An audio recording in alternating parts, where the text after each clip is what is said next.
Hi, and welcome once again, wherever you happen to be, to another episode of Unstoppable Mindset. Today, we get to chat with David Mayernik, unless you're in Europe, and then it's David Mayernik. But either way, we're glad to have him. He is an architect. He is an award-winning architect. He's an author. He's done a number of things in his life, and we're going to talk about all of those. And it's kind of more fun to let him be the one to talk more about it. And then I can just pick up and ask questions as we go, and that's what we'll do. Okay. But we're really glad that he's here. So, David, welcome to Unstoppable Mindset. Oh, thanks so much, Michael. Thanks for the invitation. I'm looking forward to it. Well, I know we've been working on getting this set up, and David actually happens to be in Italy today, as opposed to being in the U.S. He was a professor at Notre Dame for 20 years, but he has spent a lot of time in Europe and elsewhere, and I'm sure he's going to talk about that. But why don't we start, as I mentioned earlier, as I love to do, tell us kind of about the early David growing up. So both of my parents passed away several years ago, and when I was at my mom's funeral, one of our next door neighbors was telling my wife what I was like when I was a kid, and she said he was very quiet and very intense. And I suppose that's how I was perceived. I'm not sure I perceived myself that way. The thing about me is I've always drawn. My mom, lots of kids draw, Yeah. but I drew like credibly well when I was, 2 and 3 years old. And of course, my mother saved everything. But the best thing about it was that I always had paper and pencil available. We weren't terribly well off. We weren't poor, but we weren't, well-to-do. But I never lacked for paper and pencils, and that just allowed me to just draw as much as I possibly could. And so I guess the other question is, of course, do you still have all those old drawings since your mom kept them? Well, yeah, actually, after she passed, I did get her collection of them. I don't know that all of them. My father had a penchant for throwing things away, unfortunately. So some of the archive is no longer with us, but enough of it, just odds and bits from different areas of my life. And the thing is, I was encouraged enough. All kids get encouraged. I think when they're young, everything they do is fabulous. But I had enough encouragement from people who seemed to take it seriously that I thought maybe I had something. And it was the kind of thing that allowed me to have enough confidence in myself that I actually enjoyed doing it. And mostly my parents were just impressed. It just was impressive to them. And so I just happily went along my own way. The thing about it was that I really wanted to find my own path as somebody who drew. And I had a chance in high school for a scholarship to a local art school. I won a competition for a local art school scholarship. And I went for a couple of lessons, and I thought, they're just teaching me to draw like them. I want to draw like me. So for better or worse, I'm one of those autodidacts who tries to find my own way. And, it has its ups and downs. The downside of it is it's a slower learning process. There's a lot more trial and error. But the upside of it is that it's your own. Essentially, I had enough of an ego that, I really wanted to do things my way. Well, you illustrate something that I've believed and articulate now. I didn't used to, but I do now a lot more, which is I'm my own best teacher. And the reality is that you learn by doing, and people can give you information. And yeah, you're right. Probably they wanted you to mostly just draw like them. But the bottom line is you already knew from years of drawing as a child, you wanted to perhaps go a slightly different way, and you worked at it, and it may have taken longer, but look at what you learned. Yeah, I think for me, it's important that whatever you do because you feel like you're being true to yourself somehow. I think that, or at least that's always been important to me, is that I don't like doing things for the sake of doing them. I like doing them because I think they matter. And I like, I think essentially pursuing my own way of doing it meant that it always was, beyond just personal, it was something I was really committed to. And, the thing about it eventually for my parents was they thought it was fabulous, loved it. Great that you draw, but surely you don't intend to be an artist because, you want to have a job and make a living. And so I eventually realized that in high school that while they probably would have supported anything I did, that, I was being nudged towards something a little bit more practical, which I think happens to a lot of kids who choose architecture like I did. It's a practical way of being an artist. And that's, we could talk about that, but I think that's not always true. Well, go ahead. Talk about that some. If you Well, I think that the thing about architecture is that it's become, well, one, it became a profession in America really in the 20th century. I mean, it's in the sense that there was a licensing exam and all the requirements of what we think of as, a professional service that, like being a lawyer or a doctor, that architecture was sort of professionalized in the 20th century, at least in the United States. And it's a business, ostensibly. I mean, you're doing what you do for a fee. And so architecture tries to balance the art part of it or the creative side, the professional side of it and the business side. And usually it's some rather imperfect version of all of those things. And the hard part, I think the hardest part to keep alive is the art part, because the business stuff and the professional stuff can really kind of take over. Yeah. And that's been my challenge, is to try to have it all three ways, essentially. Do you think that Frank Lloyd Wright had a lot to do with bringing architecture more to the forefront of mindsets, and also, of course, from an art standpoint, clearly he had his own way of doing things? Yeah, absolutely. I mean, he comes from, I wouldn't call it a rebellious tradition, but there was a streak of chafing at East Coast European classicism that happened in Chicago. Louis Sullivan, is mostly responsible for that. But Wright had this, kind of heroic sense of himself. And I think that his ability to draw, which was phenomenal, his sense that he wanted to do something different, and his sense that he wanted to do something American, made him a kind of a hero eventually. I think it coincided with America's growing sense of itself. And so for me, like a lot of kids in America, from my day, if you told somebody in high school you wanted to be an architect, they would give you a book on Frank Lloyd Wright. I mean, that's just, part of the package. Yeah. Of course, there are others as well, but still, he brought a lot into it. And of course, there are now more architects that we hear about, and designers and so on. The people, I.M. Pei, who designed the original World Trade Center and other things like that. Clearly, there are a number of people who have made major impacts on the way we design and think of building and construction today. America's, became a kind of, it really was a leader in the development of architecture in the 20th century. I mean, in the 19th century, it was very much, following what was happening in Europe. But essentially by the 20th century, America had a sense of itself. That didn't always mean that it rejected the European tradition. Sometimes it tried to do it just bigger and better, but it also felt like it had its, almost a responsibility to find its own way, like me, and, come up with an American kind of architecture. And so it's always been in a kind of dialogue with architecture from around the world. I mean, especially in Europe, but Frank Lloyd Wright was heavily influenced by Japanese architecture. And so we've always seen ourselves, I think, in relationship to the world. And it's just a question of whether we were master or pupil to a certain extent. And in reality, probably a little bit of both. Yeah, and we are. And I think, acknowledging who we are, the fact that we didn't just, spring from the earth in the United States. We're all, essentially all immigrants mostly. And essentially we have baggage essentially as a culture from lots of other places.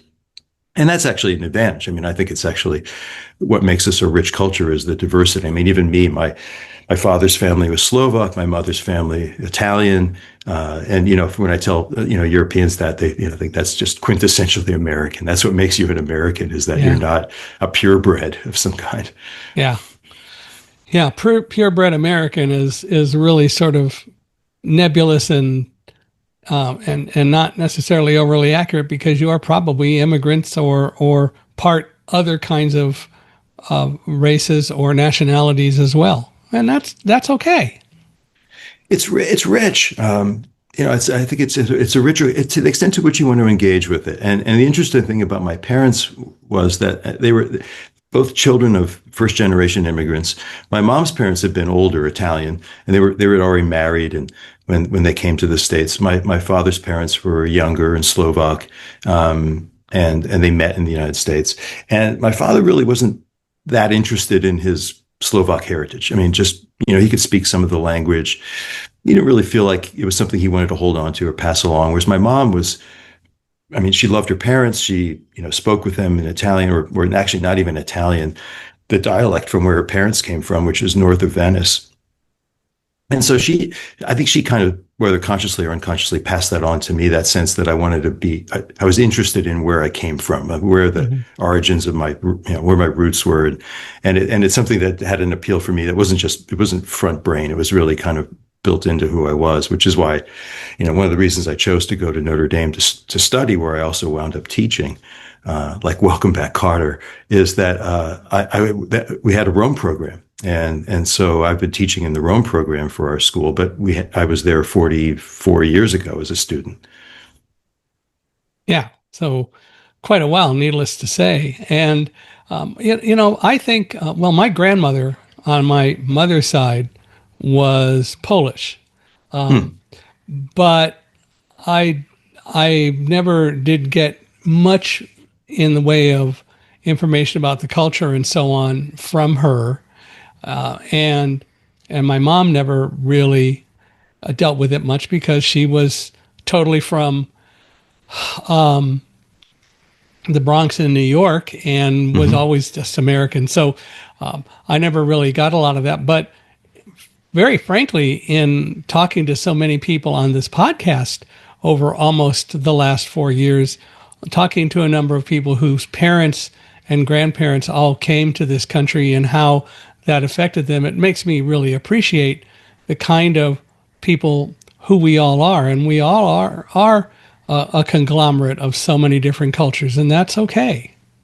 Yeah, I mean, I think it's more than okay, and I think we need to just be honest about it and kind of celebrate it, because the Italians brought with them tremendous skills. For example, my grandfather was a stonemason.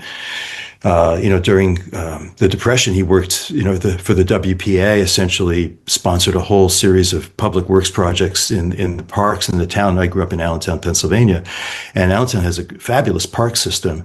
And my grandfather built a lot of stone walls in the parks in the 1930s. And, all these cultures that came to the States often brought specialized skills, from where they came from, and they enriched the American skill set, essentially. And that's, again, we are who we are because of that. I celebrate it. I'm especially connected to my Italian heritage. I feel like, in part because my grandfather, the stonemason, was a bit of jack of all trades. He could paint and draw. And my mom, wrote poetry and painted. And even though she mostly, in my life was a housewife, but before she met my father and they got married relatively late for their day, she had a professional life. In World War II, my mom actually went to Penn State for a couple of years at the start of the war, and then her parents wanted her to come home, and so she did 2 years of engineering at Penn State. When she came back to Allentown, she actually got a job at the local airplane manufacturing plant that was making fighter planes for the United States. It was a company called Vultee, and she did drafting for them. And then after World War II, she got a job for the local power company drafting modern electrical kitchens. And so I've inherited all my mom's drafting equipment. And she's very much a kind of a child of the culture that she came from. I mean, in the sense that it was a artistic culture, a creative culture. And, I'm definitely happy and proud of that. One of the things that impresses me and I think about a lot in talking to so many people whose parents and grandparents immigrated to this country and so on is not just the skill sets that they brought, but the work ethic that they had, that they imparted to people. And I think people who have had a number of generations here have not always kept that. And I think they've lost something very valuable, because that work ethic is what made those people who they were. Absolutely. I mean, my father, I mean, absolutely true is tireless worker, Yeah. capable of tremendous self-sacrifice, and that whole generation. I mean, he fought in World War II.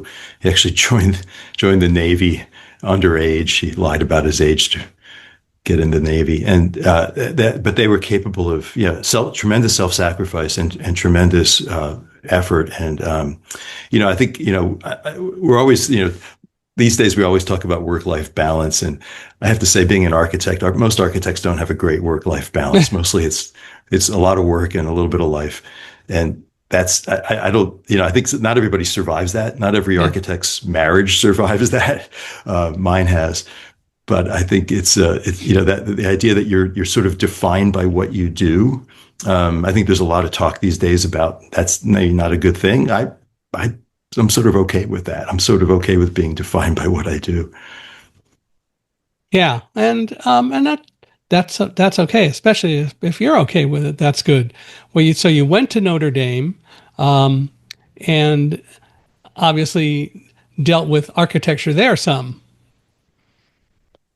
Yeah, I mean, the great thing about Notre Dame is it had the Rome program, and that was the idea of actually a Sicilian immigrant to the States in the early 20th century who became a professor at Notre Dame. He won the Paris Prize. A guy named Frank Montana won the Paris Prize in the 1930s.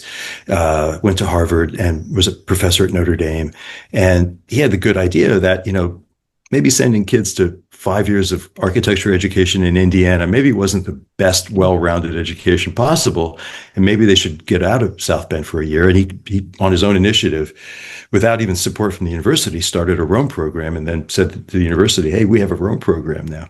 And so that was his instinct to do that. And while I got, I think, a great education there, especially after Rome, one professor I had after Rome was exceptional for me. But Rome was just the opportunity to see great architecture. I mean, I'd seen some. I mean, my parents would go to Philadelphia and New York, and I saw some things, but I wasn't really bowled over by architecture until I went to Rome, and just the experience of that really changed my life, and gave me a direction essentially. So the Rome program would send you to Rome for a year. Yeah, which is unusual too, because a lot of overseas programs do a semester. Mm-hmm. We were unusual in that the third year out of a 5-year undergraduate degree in architecture, the whole year is spent in Rome. And, when you're 20-ish, 20, I turned 21 when I was over there. It's a real transition time in your life. I mean, it was really transformative. I mean, for all of us, all of my classmates, I mean, we all kind of grew up. We all became a bit, European. We stopped going to football games when we went back on campus because it wasn't cool anymore.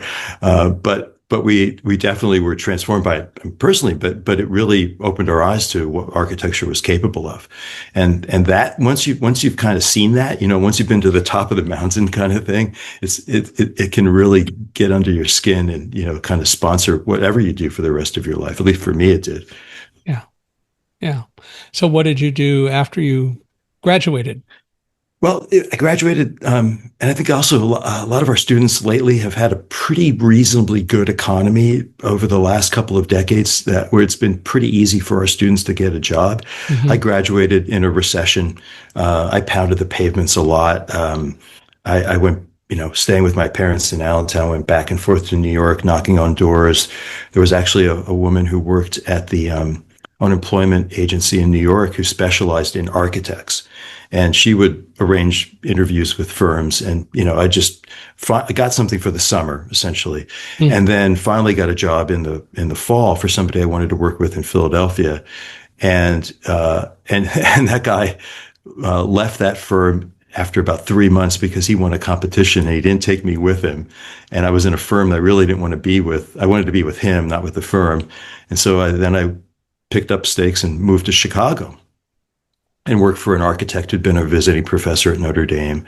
He eventually became dean at Yale, Tom Beebe. And it was a great learning experience, but it was also a lot of hours at low pay. Mm-hmm. I don't think my students, I can't even tell my students what I used to make an hour as a young architect. Yeah. I don't think they would understand. Yeah. I mean, they really don't. but it was the sense that you were that your early years was a kind of, I mean, an apprenticeship. I mean, almost an unpaid apprenticeship at some level. I mean, I needed to make enough money to pay the rent and eat, but that was about it.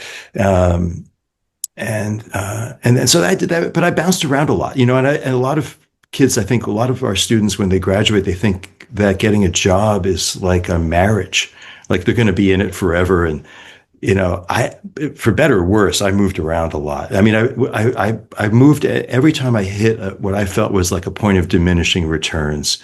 When I felt like I was putting more in and getting less out, I thought it was time to go and try something else.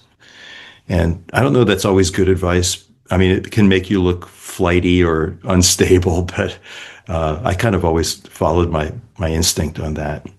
I don't remember how old I was. You're talking about wages, but I remember it was a Sunday and my parents were reading the newspaper and they got into a discussion just about the fact that the minimum wage had just been changed to be $1.50 an hour. I had no concept of all of that, but of course, now looking back on it, $1.50 an hour, and looking at it now, it's pretty amazing. And in a sense, $1.50 an hour, and now we're talking about $15 and $16 an hour. And I had to be, I'm sure, under 10. So it was sometime between 1958 and 1960 or so, or maybe 61. I don't remember exactly when, but in a sense, looking at it now, I'm not sure that the minimum wage has gone up all that much. Yeah, it's 10 times what it was, but so many other things are a whole lot more than 10 times what they were back then. Absolutely, yeah. I mean, in some ways, also, my father was a factory worker. I mean, he tried to have lots of other businesses of his own. You're obviously a great salesman, and the one skill my father didn't have is he could, like, for example, he had a home building business. He could build a great house, he just couldn't sell it. And so. I think he was a factory worker, but he was able to send my sister and I to private college simultaneously on a factory worker salary. Wow. I mean, I had some student loan debt, but not a lot, and that's not possible today. No, he saved and put money aside so that you could do that. Yeah, and he made enough. I mean, essentially, the cost of college was not that much, and he Not was compared to now, right?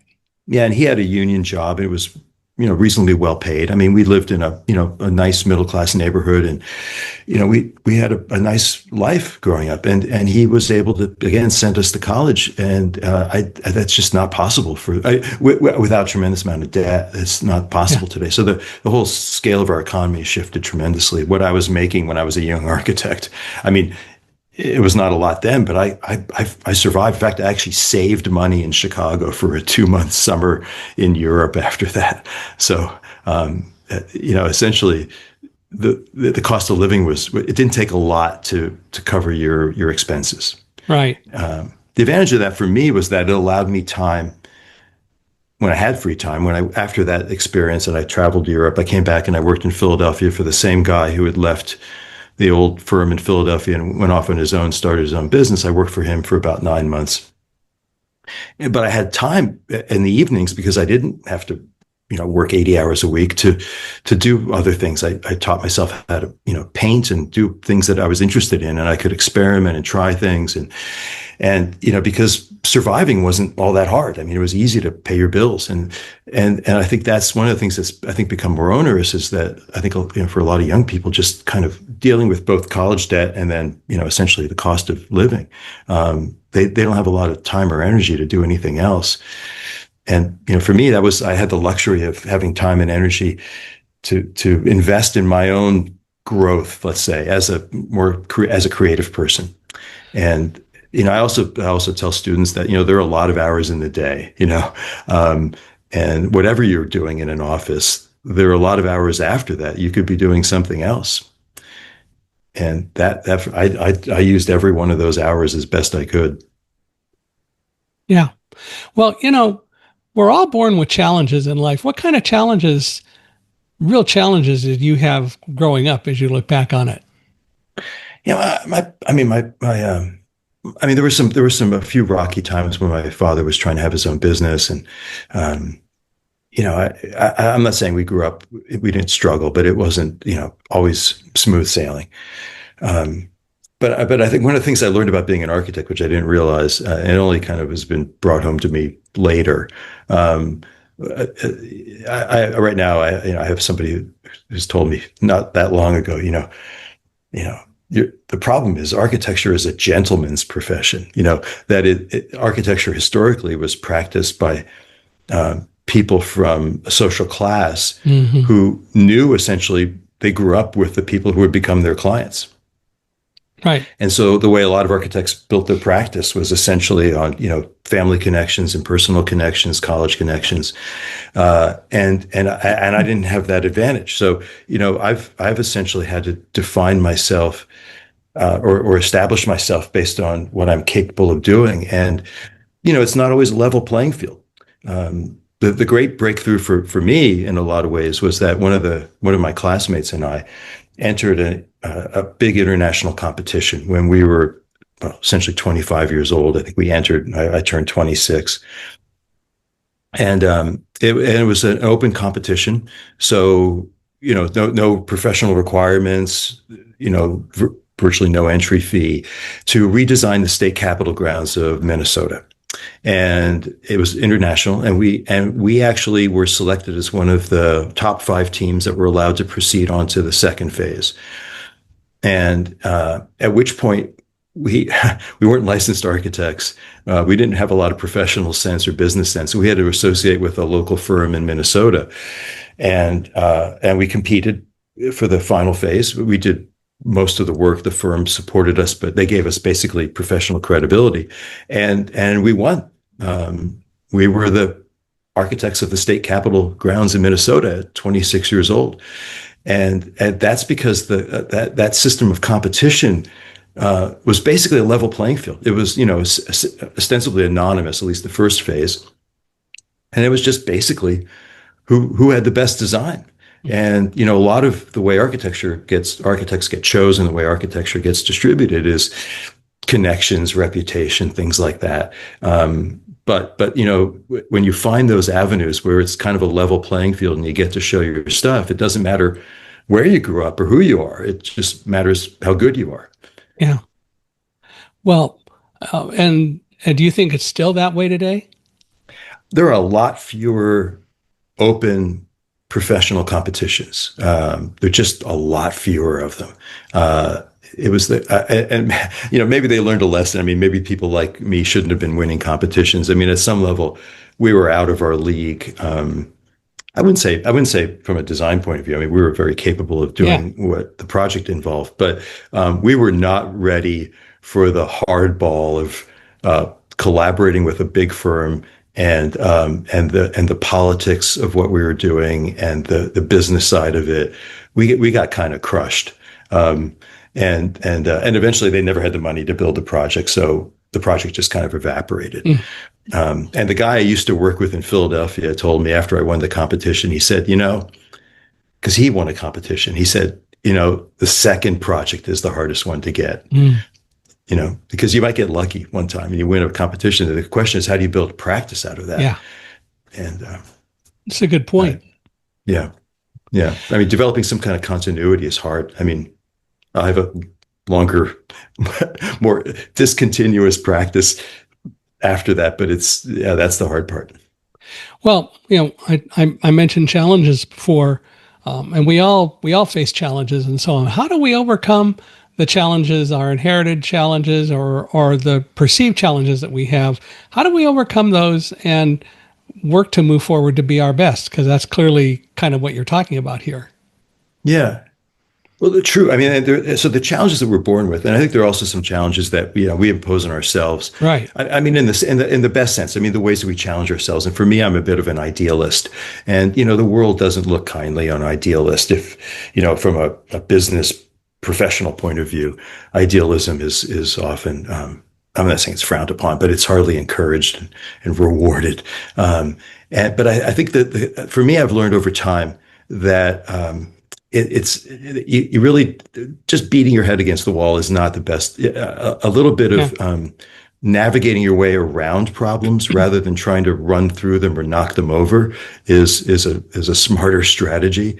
And so you have to be a little nimble. You have to be a little creative about how you find work and essentially how you keep yourself afloat. And if you're open to possibilities and if you take some risks, you can actually navigate yourself through a series of obstacles and actually have a rich, interesting life.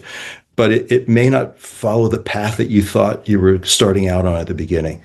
And I think that's the skill that not everybody has. The other part about that, though, is that all too often we don't really give thought to what we're going to do, or we maybe even get nudges about what we ought to do, but we discount them because we think, oh, that's just not the way to do it, rather than stepping back and really analyzing what we're seeing, what we're hearing. And I, for one, am a firm believer in the fact that our inner self, our inner voice will guide us if we give it the opportunity to do that.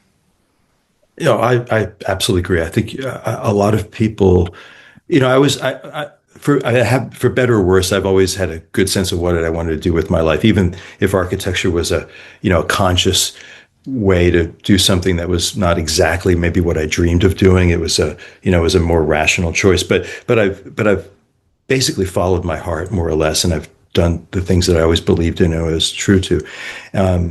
And when I meet people, especially when I have students who don't really know what they love or really can't tell you what they really are passionate about. Yeah.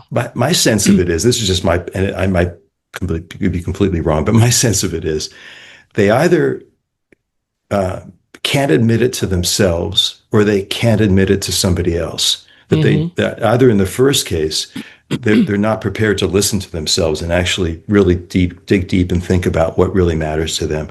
Or if they do know what that is, they're embarrassed to admit it or they're embarrassed to tell somebody else. I think most of us have some drive or some internal, impetus towards something. And you're right. I mean, learning to listen to that it's rewarding. I mean, essentially, you become yourself. You become more or the best possible self you can be, I guess. Yeah, I agree, and I guess that kind of answers the question I was thinking of, and that is basically, as you're doing things in life, should you follow your dreams? There's a lot of people are writing these days. If if you're just on the internet reading the advice that you get on the news services from the BBC to any other form of information that's out there. There's a lot of back and forth between the follow your dreams camp and the don't follow your dreams camp. And the argument of the don't follow your dreams camp seems to be that it's going to be hard. And you'll be frustrated, and and that's true. Mm-hmm. But it doesn't mean you're going to fail, and I don't think anybody should expect life to be easy. So I think if you understand going in, and maybe that's part of my Eastern European heritage, that you basically expect life to be hard, not that it has to be unpleasant, but it's going to be a struggle. But if you are true to yourself or follow your dreams, you're probably not going to wake up in the middle of your life with a crisis, because I think a lot of times when you suppress your dreams, they don't stay suppressed forever. And the frustrations come out later. And it's better to just take them on board and try to, again, navigate your way through life with those aspirations that you have that, are really, they're built in, like you were saying, you're kind of hardwired to be that person, and it's best to listen to that person. There's nothing wrong with having real convictions, and I think it's important to step back and make sure that you're really hearing what your convictions are and feeling what your convictions are. But that is what people should do, because otherwise you're just not going to be happy. You're not, and you're at one level allowing yourself to manipulate yourself. I mean, essentially, you're kind of essentially deterring yourself from being who you are. You're probably also susceptible to other people doing that to you. Mm-hmm. That if you don't have enough sense of yourself, a lot of other people can manipulate you, push you around. And, the thing about having a good sense of yourself is you also know how to stand up for yourself, or at least you know that you're a self that's worth standing up for. And that's that thing that, the kids learn in the schoolyard when you confront the bully. You have to, your parents always tell you, stand up to the bully. And at some level, life is going to bully you unless you really are prepared to stand up for something. Yeah, and there's so many examples of that. I know as a blind person, um, I've been involved in taking on some pretty major tasks in life. For example, it used to be that anyone with a so-called disability couldn't buy life insurance, and eventually we took on the insurance industry and won to get the laws passed in every state that now mandate that you can't discriminate against people with disabilities in providing life insurance unless you really have evidence to prove that it's appropriate to do that. And since the laws were passed, there hasn't been any evidence. And the reason is, of course, there never has been evidence. The insurance companies kept claiming they had it, but then when they were challenged to produce it, they couldn't. But the reality is that you can take on major tasks and major challenges and win, as long as you really understand that that is what your life is steering you to do. Yeah, and like you said, and also too, having a sense of your self-worth beyond whatever that disability is, that you know what you're capable of apart from that. That's all about what you can't do, but all the things that you can do are the things that should allow you to do anything. And yeah, I think I think it's a lot of times, yeah, people will try to define you by what you can't do. Yeah. You know, And the reality is that those are traditionally misconceptions and inaccurate anyway. As I point out to people, disability does not mean a lack of ability, although a lot of people say, well, of course it is, because it starts with dis. And my response is, how do you deal with the words decipher, discern, and discrete, for example? The fact of the matter is we all have a disability. Most of you are light dependent. You don't do well without light in your life. And that's okay. We love you anyway, even though you have to have light. But the reality is, in a sense, that's as much a disability as not being light dependent or being light independent. The difference is that light on demand has caused so much focus that it's real easy to get, but it doesn't change the fact that your disability is covered up, but it's still there. no, it's true. I mean, I think actually, yeah, knowing, I mean, we were talking about knowing who you are and, listening to your inner voice and even listening to your aspirations, but also, I mean, being pretty honest about where your liabilities are, like what the things are that you struggle with, and just recognizing them, and not to dwell on them, but to just recognize how they may be getting in the way and how you can work around them. One of the things I tell students is that it's really important to be self-critical. But it's not good to be self-deprecating, and I think being self-critical, if you're going to be a self-taught person like I am in a lot of ways, you have to be aware of where you're not getting it right, because I think the problem is sometimes you can satisfy yourself too easily. You're too happy with your own progress. The advantage of having somebody outside teaching you is they're going to tell you when you're doing it wrong, and most people are kind of loath to do that for themselves. But the other end of that is the people who are so self-deprecating, constantly putting themselves down, that they never are able to move beyond it because they're only aware of what they can't do. And, I think balancing self-criticism with a sense of your self-worth is, one of the great balancing acts of life. Well, that's why I've adopted the concept of I'm my own best teacher, because rather than being critical and approaching anything in a negative way, if I realize that I'm going to be my own best teacher and people will tell me things, I can look at them, and I should look at them, analyze them, step back, internalize them or not, but use that information to grow, then that's what I really should do. And I would much prefer the positive approach of I'm my own best teacher over anything else. Yeah. Well, I mean, there are lots of kind of teachers, and a lot of my students have thought of me as a critical teacher. One of the things I think a lot of my students have misunderstood about that is it's not that I have a low opinion of them. It's actually that I have such a high opinion of them that I always think they're capable of doing better. Yeah. And I think one of the problems in our educational system now is that it's so ratifying and validating and we're so loath to criticize, and the students are so fragile with criticism, that they don't take the criticism well, and Yeah. we don't give it, and without some degree of what you're not quite getting right, you really don't know what you're capable of. Right. And I think, but again, being critical is not that's not where you start. No. I think you start from the aspiration and the hope and actually the joy of doing something. And then, you take a step back and maybe take a little, artists historically had various techniques for judging their own work. Titian used to take one of his paintings and turn it facing the wall so that he couldn't see it, and he would come back to it a month later. And, because when he first painted it, he thought it was the greatest thing ever painted. He would come back to it a month later and think, I could have done some of those parts better, and he would work on it and fix it. And so, the self-criticism comes from this capacity to distance yourself from yourself, look at yourself almost as hard as it is from the outside. Yeah. Try to see yourself as other people see you.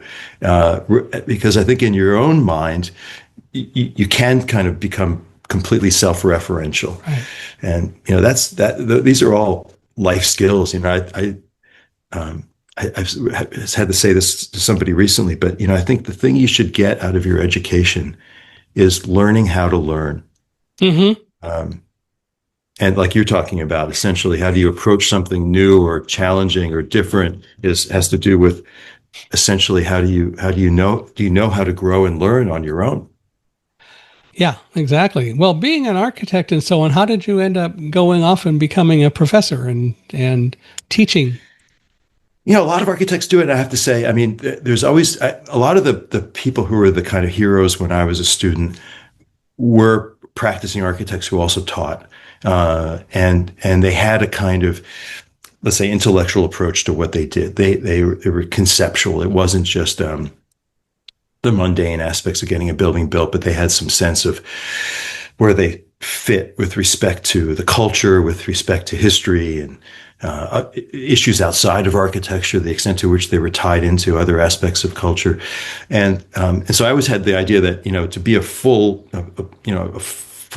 engaged architect, you should have an academic, intellectual side to your life, and teaching would be an opportunity to do that. Mm-hmm. The only thing is I didn't feel like I knew enough until I was older, in my 40s, to feel like I actually knew enough about what I was doing to be able to teach somebody else.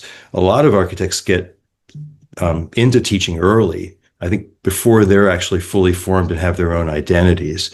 And I think it's been good for me that I waited a while until I had a sense of myself before I felt like I could teach somebody else. And so there was that. I mean, the other side of it, and it's not to say that it was just a day job, but one of the things I decided from the point of view of practice is a lot of architects have to do a lot of work that they're not proud of to keep the lights on and keep the business operating. And I have decided for myself, I only really want to do work that I'm proud of. And in order to do that, because clients that you can work for and be, feel proud of are rather rare. And so I balanced teaching and practice, because teaching allowed me to ostensibly, theoretically, be involved with the life of the mind, and only work for people and projects that interested me and that I thought could offer me the chance to do something good and interesting and important. And so, one, I had the sense that I had something to convey. I learned enough that I felt like I could teach somebody else. But it was also, for me, an opportunity to have a kind of a balanced life in which practice was compensated. A lot of practice, even interesting practice, has a banal, mundane side. And I like being intellectually stimulated. So mm-hmm. I wanted that. Not everybody wants that. Yeah. So you think that teaching brings you that, or it put you in a position where you needed to deal with that? Having just retired, I wish there had been more of that. I really had this romantic idea that being involved in academics would be an opportunity to live in a world of ideas. because when I was a student, I have to say, after we came back from Rome, I got at least half of my education from my classmates because we were deeply engaged. We debated stuff. We challenged each other. We were competitive in a healthy way, and I remember academics. The best part of my academic formation as being immensely intellectually rich. In fact, I really missed it for about the first 5 years I was out of college. I really missed the intellectual side of architecture. And I thought going back as a teacher, I would reconnect with that. And I realized not necessarily. There's a lot about academics that's just as mundane and bureaucratic as practice can be.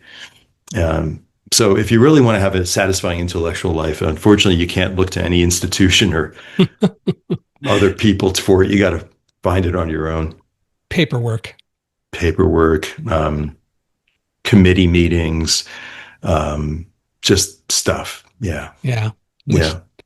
which never. Well, I won't say they never help, but there's probably some valuable stuff that you can get even from writing and doing paperwork because it helps you learn to write. I suppose you could look at it that way.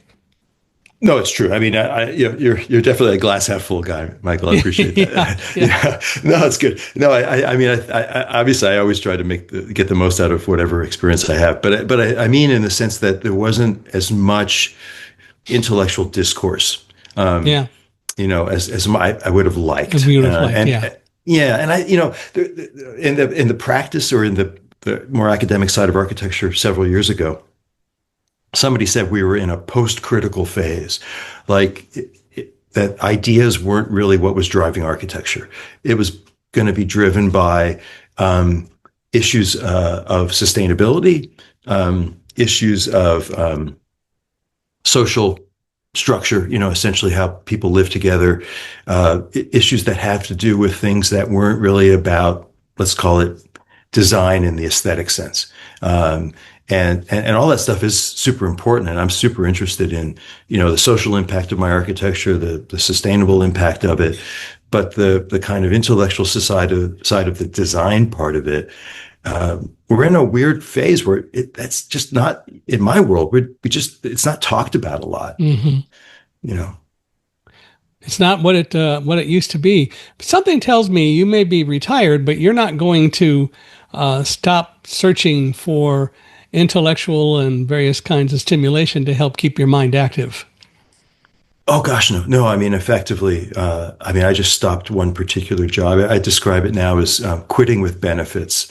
That's my idea of what I retired from. I retired from a particular position in a particular place, but I haven't stopped. I mean, I'm certainly going to keep working. I have a very interesting design project in Switzerland I've been working on for almost 29 years, and it's got a number of years left in it. I paint, I write, I give lectures. I'm and you obviously have a rich life. Not being at a job doesn't mean that your engagement with the world and with ideas goes away. I mean, unless you wanted to. Yeah. My wife had three great uncles who were great jazz musicians. I mean, some quite well-known jazz musicians. And one of them was asked, was he ever going to retire? And he said, retire to what? Because, he was a musician. I mean, you can't stop being a musician. No. If some level, if you're really engaged with what you do, you never stop, really. If you enjoy it, why would you?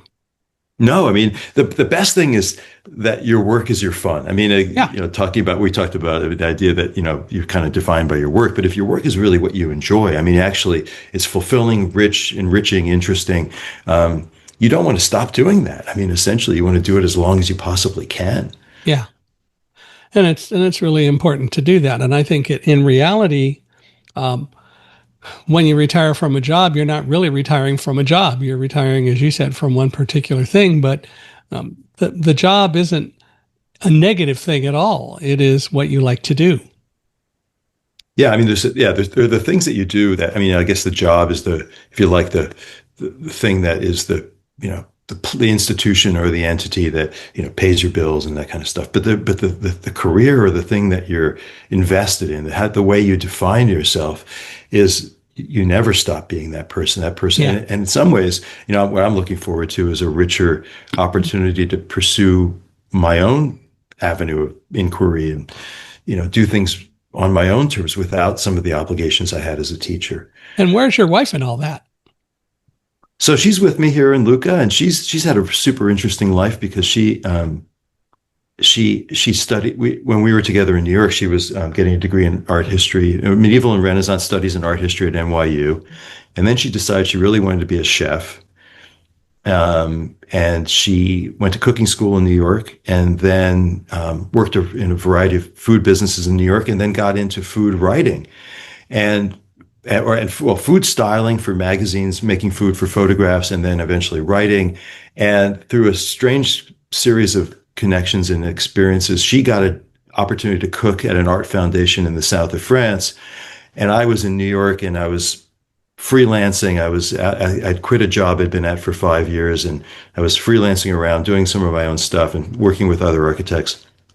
And I had work I could take with me. And, it was, we didn't really have the internet so much, but we had FedEx, and I thought I could do drawings in the south of France. I could do them in Brooklyn. So I went to the south of France, and it just happens to be that my current client from Switzerland was there at that place at that time, scouting it out for some other purpose. And she said, "I hear you're an architect." I said, "Yeah." And I said, "Well, she said, I like, classical architecture, and I like, traditional villages, and we have a campus, and we need a master plan architect." And I was doing a master plan back in Delaware at that time.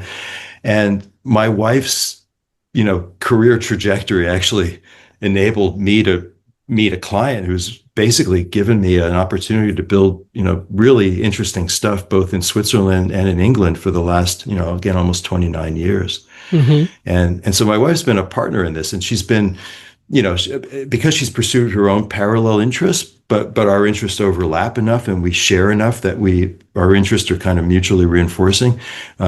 It's been like an ongoing conversation between us, which has been alive and rich and wonderful. With everything going on in architecture and in the world in general, we see more and more technology in various arenas and so on. How do you think that the whole concept of CAD has made a difference or in any way affected architecture? And where do you think CAD systems really fit into all of that? Well, so I mean, CAD came along. I mean, it already was, even when I was early in my apprenticeship. Yeah. I was in Chicago, and there was a big, for SOM in Chicago, had one of the first, big computers that was doing some Right. drawing work for them. And a friend of mine, went to spend some time and figure out what they were capable of. And, but never really came into my world until kind of the mid to late 90s. Mm-hmm. And I kind of resisted it because the reason I got into architecture is because I like to draw by hand, and CAD just seemed to be, the last thing I'd want to do. But at the same time, at some level, you can't avoid it. I mean, it has so taken over the profession that essentially you either have people doing it for you, or you have to do it yourself.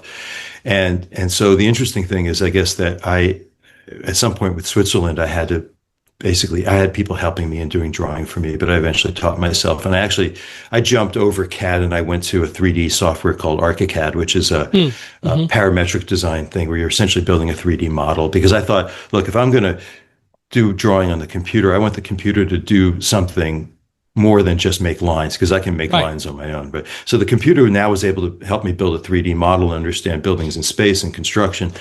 And so I've taught myself to be reasonably, dangerous with ArchiCAD. But at the same time, the creative side of it, I still think, and a lot of people think, is still tied to the intuitive hand drawing aspect.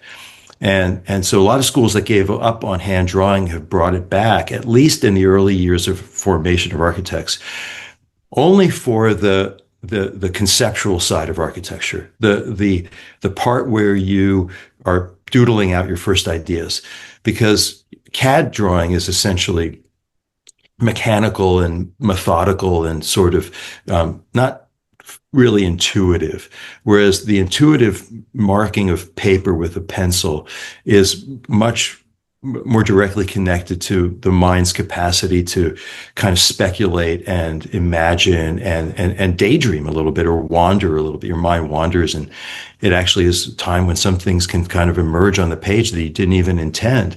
And so, the other thing about the computer is now on my iPad, I can actually do hand drawing on my iPad. Yeah. And that's allowed me to travel with it, show it to clients. And so I still obviously do a lot of drawing on paper. I paint by hand, obviously Right. with real paints and real materials. But I also have found that also I can do freehand drawing on my iPad. I think the real challenge now is artificial intelligence, which Yeah. is not really about drawing. It's about somebody else, the machine, doing the creative side of it. And that's the big existential crisis that I think the profession is facing right now. Yeah, I think I agree with that. I've always understood that you could do freehand drawing with CAD systems, and I know that when I couldn't find a job in the mid 1980s, I formed a company and we sold PC-based CAD systems to architects and engineers, and a number of them said, "Well, but when we do designs, we charge by the time that we put into drawing."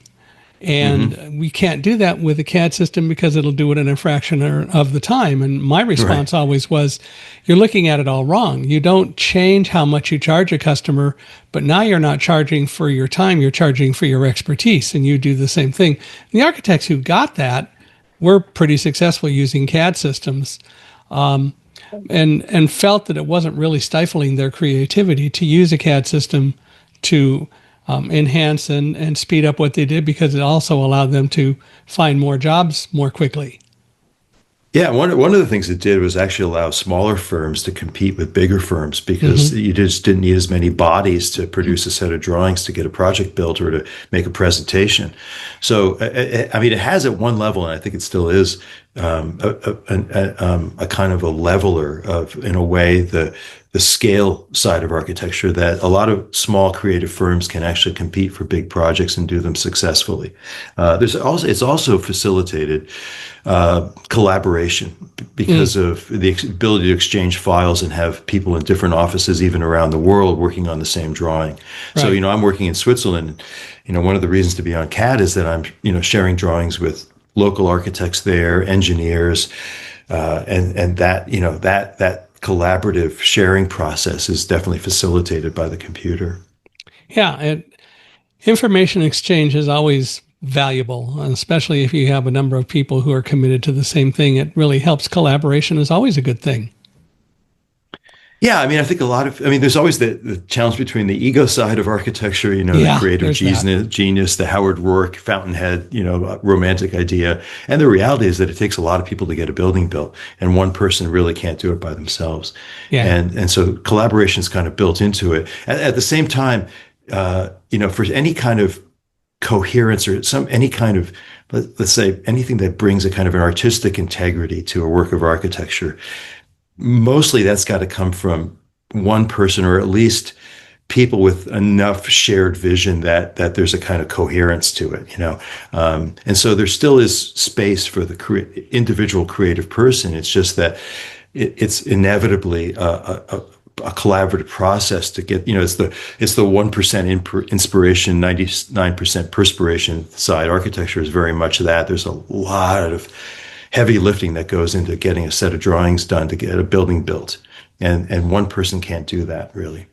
When you're doing a drawing, or you're designing, let's say, a tall building and so on, how much do you really need to be involved in understanding engineering? For example, what prompts me to ask the question is that when the World Trade Centers were attacked, what most people didn't realize is that tall buildings like that are flexible and they're actually made Right. to buffet in wind and so on.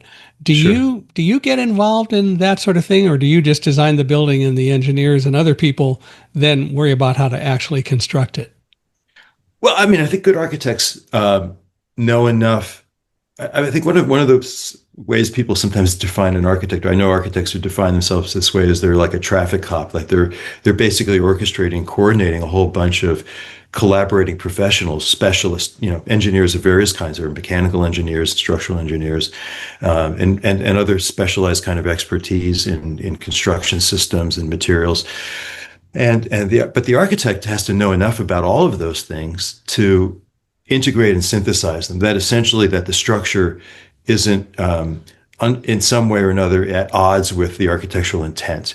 And so an architect has to have enough sense of what the structure is going to be that the structure isn't something that somehow can work against or diminish some of the artistic integrity of the architecture. So you've got to be thinking, I mean, I think one of the things that takes a long time to master as an architect is that comprehensive sense of what a building actually involves, and to basically not to bring enough to the process early that there are fewer surprises later, that learning something about the building as you're getting it developed in order to get it built doesn't essentially undermine or subvert the intention that you had at the beginning. And so in order to do that, at the beginning, you have to have a better, bigger, more comprehensive sense of it. You don't have to know all the particulars. And the reality is, in the modern world with liability, architects don't actually often do the engineering side of it because, somebody else has to sign their name to the engineering documents and take responsibility for that. But the architect should have an engineering concept, at least, that is sympathetic with the architectural intent of the project as a whole. I don't do tall buildings. I'm actually, personally kind of opposed to tall buildings. I think cities are better when buildings are a little more human scaled. Yeah. That's just my personal opinion about urbanism and architecture. But I also care a lot about how buildings are built, and I care a lot about durability. And I don't think the modern world has been built to be durable, and not just because of catastrophic events like the World Trade Center, but those buildings were not built to last. The Sears Tower was designed. The engineers who designed the Sears Tower designed it with a 60-year lifespan, 60-year lifespan, which is already passed. And it's not to say that it's going to fall down anytime soon, but that they couldn't guarantee that it wouldn't become so onerous to maintain that it wouldn't be worth maybe demolishing and rebuilding. And for a building that's that tall, I think 110 stories, 60 years is not a long time. No. And so our society, one of my challenges, and the people that I'm more kind of sympathetic with in architecture are much more interested in issues of long-term durability and building, durable, sustainable environments that, are going to be positive contributions to, human flourishing over a long period of time. And in order to do that from a constructional point of view, really have to think about materials, you have to think about systems.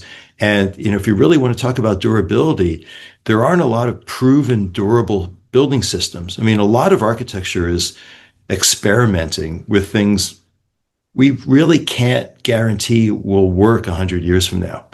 And I try to avoid that kind of experimentation personally. I would rather work with things I know are going to last and survive and thrive over a longer period of time. Well, and there's nothing wrong with that, of course. Well, if people want to reach out to you, how do they do that? So I have a website, and anybody can contact me via my website. I have an Instagram account where I mostly post more fine art stuff, but also architectural projects. As the project in Switzerland currently is coming up out of the ground, I'll be posting some images there. I'm on LinkedIn, and thanks to you, every once in a while, somebody gives me a voice. Somebody actually lets me talk to people. Happy to do that. What's your website?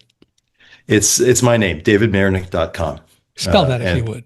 DAVIDMAYERNIK.com. Yeah. Well, I think, I hope that people will respond because clearly you have a lot to offer, and I really enjoyed spending. My gosh, it's been over an hour already. Can you believe it? I know. We're having so much fun, but I really enjoy you being on here and giving us a lot of insights, and it teaches me a lot. And I always love to learn from being on these podcasts. So I figure I'm probably the best student when we do these. So I really appreciate your time, and I want to thank you for being here, and I want to thank all of you for listening today. If you liked the podcast, please reach out and let me know. Love to hear from you. My email address is michaelhi, Michaelhi at accessibe, accessibe.com. We'd love it if you enjoyed this and value the episode today, if you'd give us a 5-star rating wherever you're listening. And David, for you and for everyone out there listening, if you know of anyone else who you think ought to be a guest on Unstoppable Mindset, we'd love an introduction, because we're always looking for people who have stories, who have thoughtful things to say. And we want to, as David just pointed out, give people a voice. So we appreciate it. But again, David, for you, I want to really thank you for being here. This has been a lot of fun. Thanks, Michael. You're fun. You have a sense of humor. I think it takes a lot of, a sense of adventure and humor to engage with conversations with people that are unfamiliar to you. And I really appreciate how you conduct yourself. So thank you very much. You're inspiring yourself.